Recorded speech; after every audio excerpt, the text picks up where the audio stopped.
At the ripe old age of 21, Trevor Bayne is still a kid at heart. I go eat my peanut butter and jelly sandwich, and it's pretty chaotic at the races, actually. Just 2 days after he turned 20, Bayne became the youngest driver to win the Daytona 500. So that's who I wanted to be. I wanted to be the young guy coming in and winning races. It felt like a dream. I mean, because you don't feel anything, and you're just like looking at the flag, pulling down the victory lane. I don't even know where to go. And you realize you just won the biggest race that there is to win. Do you feel strange driving on a normal street after going 190? A little bit, but it doesn't seem that fast when you're racing until you start to crash. And when you crash, you realize that the wall is coming up really fast, and you're going a lot faster than you think.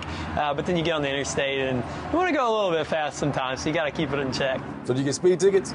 I've had a couple, but none of them too crazy. They're all like the silly 5 miles an hour, 10 miles an hour over, you know, the ones that really make you frustrated. None reckless. No, too reckless. No, okay. I try to be careful on the roads. He started racing go-karts at the age of 5 and has been on the winning streak for more than half of his life. But Trevor says his Christian upbringing helped him stay level-headed about his numerous successes. I grew up, hearing about God and knowing about Jesus, but I guess it was around middle school when God started working on my heart and started showing me why Jesus came to earth and who I am in Him.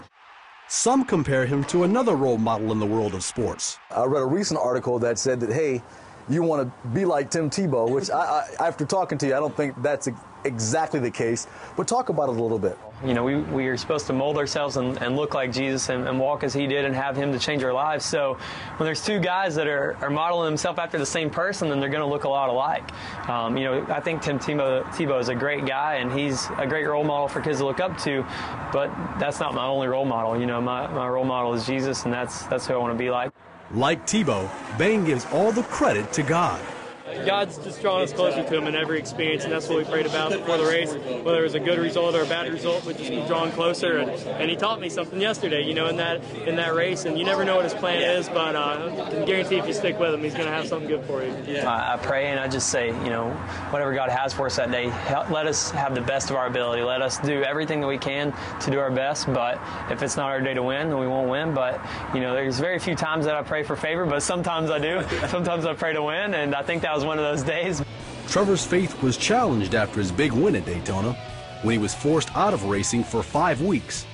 He spent time in the hospital, most likely suffering from Lyme disease. On Twitter, I got on there after I won the 500, and I was like, God is so good, this is awesome. So I'm laying there in the hospital bed, and that started sinking in. So I go on Twitter, and I just tweeted out, I'm like, you know what? I'm in the hospital, but God is still good, But if it's for that one person to see that things aren't always perfect, that we're going to go through struggles, but Christ is still right there, not changing, that's what that's all about. And so I think there's something we can learn out of everything, and that was really what I learned through that. He surrounds himself with a team that helps build his faith and has taken time to write down encouraging thoughts as they come to him. I got on my phone, I just started writing down whatever I was thinking about, and got some pretty good stuff out of it. You still got it on your phone. Could you read that? I do. I have it. I'm not exactly a great writer or anything, but this is just kind of the thoughts that I had when I was sitting there. Keep me humble. I'm no longer racing for worldly advantages or things. I'm racing for the kingdom. I drive to bring glory to Christ, and I'll give Him 100% in all that I do. This means the desire to win is not only okay, but necessary. Not for my name's sake, though. Not for me to gain the world or more fans, but for Jesus' name to be known. My heart, eyes, and mind will be set on heaven, and there alone I'll store my treasures. Did it work?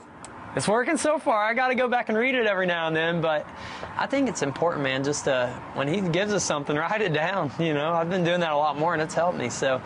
His biography, Driven by Faith, teaches kids about NASCAR while telling them about his relationship with Jesus Christ. It's cool when you can think about that you're racing something bigger than a trophy. For me, when I think about it being for the kingdom purposes and having treasures in heaven and not just here, that's pretty big, man. That's cool, that we get to race for Him and He's glorified in it. I'm doing what I love to do, and He's receiving glory for it.